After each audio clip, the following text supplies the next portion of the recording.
What's up guys, my name is Ace, and today I'm going to be going over what I feel are the 5 worst Scorestreak variants in Infinite Warfare. Let's get into it.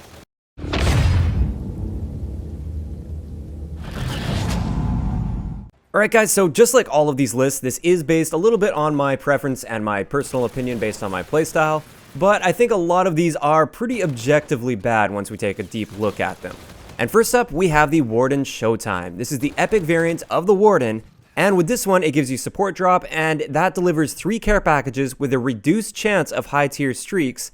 And the trade-off for this is it costs a lot more score to earn this streak. It now takes 1700 score, whereas every other Warden variant and the base Warden only take 1100 score to earn. This now becomes the highest streak in the game.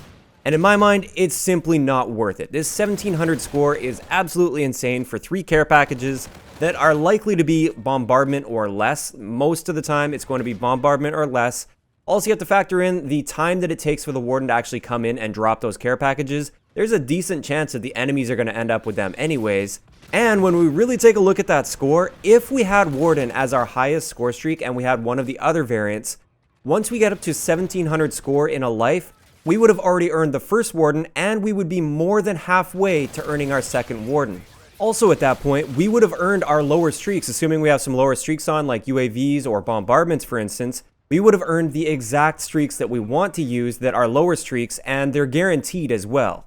You don't have to worry about an enemy potentially stealing them, and you don't have to worry about rolling the dice on them and potentially not getting what you want out of it.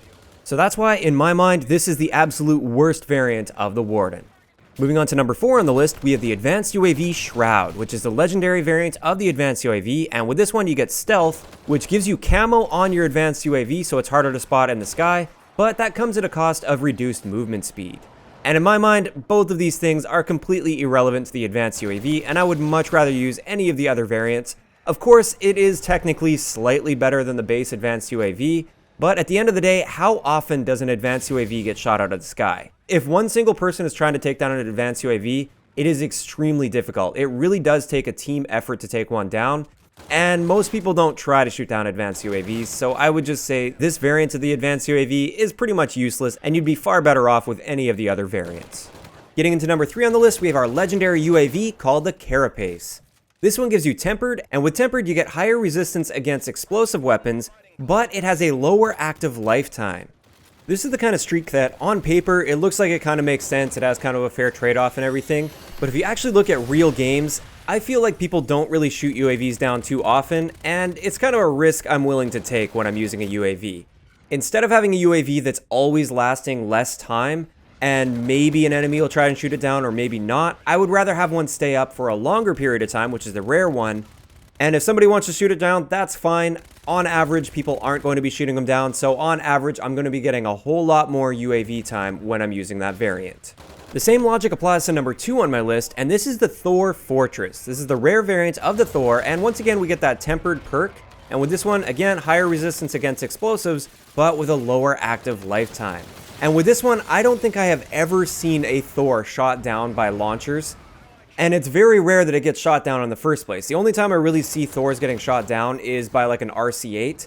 I've never seen anybody take it down with a launcher, and therefore I would say on average, you're much better off having that slightly longer lifetime and taking that little bit of a risk that there's a very low percentage chance that it'll get shot down by launchers.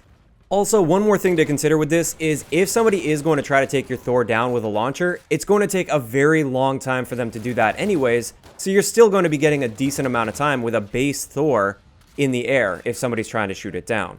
So this is why, in my opinion, if we're just looking at averages here, this Thor is really only downside. There's not too much upside to using this Thor variant.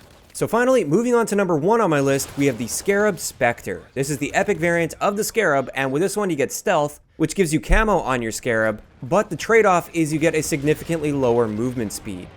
Now my experience with this variant has been that it's still relatively easy to spot, and you can hear it still. So normally you can still spot them, and they're a whole lot easier to shoot than a standard Scarab.